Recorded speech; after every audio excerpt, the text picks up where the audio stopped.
السلام عليكم ورحمة الله وبركاته. ازيكم يا حبايبي؟ عاملين ايه؟ ان شاء الله تكونوا بخير. احنا النهارده هنعمل قطايف بالقشطة وقطايف بالمكسرات، اللي هو السوداني والفستق واللوز. انا حطها على بعضه كده زي ما حضراتكم شايفين كده، ومكسر يعني حاجات بسيطة يعني. تابعوا معانا كده شوفوا احنا بنعمل كده. دي القشطة اهي اللي انا عملتها قدامكم، ونبدأ نقفلها كده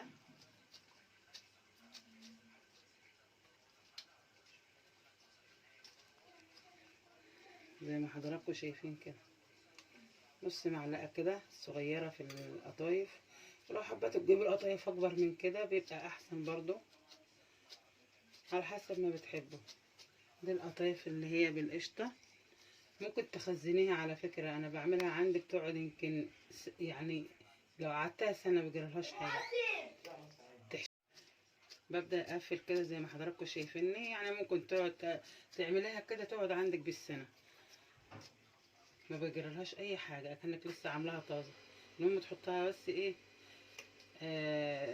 في الفريزر وبطريقه كويسه، ما تحطهاش جنب حاجه مثلا توم والكلام ده عشان ما تكرفش منك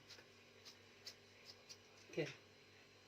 ديت اللي هي ايه بالقشطه كده. هنعمل بالمكسرات اهو. المكسرات برضو بتبقى تحفه. كل عام وانتم طيبين، ويعود عليكم الايام وانتم بصحه وعافيه دايما يا رب ان شاء الله، ويجعله دخل على المسلمين بالخير يا رب دايما ان شاء الله.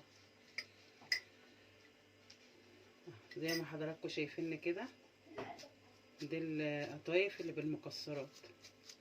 زي ما بتحبي بقى كل انواع المكسرات يعني، ممكن تعمليها كده في قطايف، في كنافه، زي ما حضراتكم شايفين كده، ما بيجرالهاش اي حاجه، وتخزنيها عادي. بصي يا حبايبي، انا كده اهوت بحمر القطايف زي ما حضراتكم شايفين كده. بعد ما حشيتها انا دلوقتي بحمرها اهو، واطلعها كده زي ما حضراتكم شايفين، واحط في العسل. احطها في العسل كده بتاعي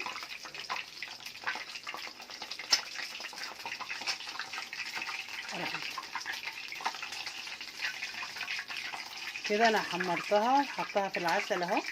السكر اللي احنا عملناه عسل، الشربات بتاعها احنا بنقول عليها الشربات، وناس تقول عليها العسل، اي حاجه يعني. ده السكر اللي عقدناه زي ما حضراتكم شايفين كده. كده يا حبايبي ديت القطايف اللي بالقشطه. بعد ما حشيناها وحمرناها بالشكل الجميل اللي انتوا شايفينه ده، ان شاء الله لو عملتوها بنفس الطريقه هتعجبكم جدا جدا. تعملوها وتاكلوها بالف هنا والشفا. ما تنساش تفعلوا الجرس وتدوسوا لايك عشان يوصلكم كل جديد. والسلام عليكم ورحمه الله وبركاته.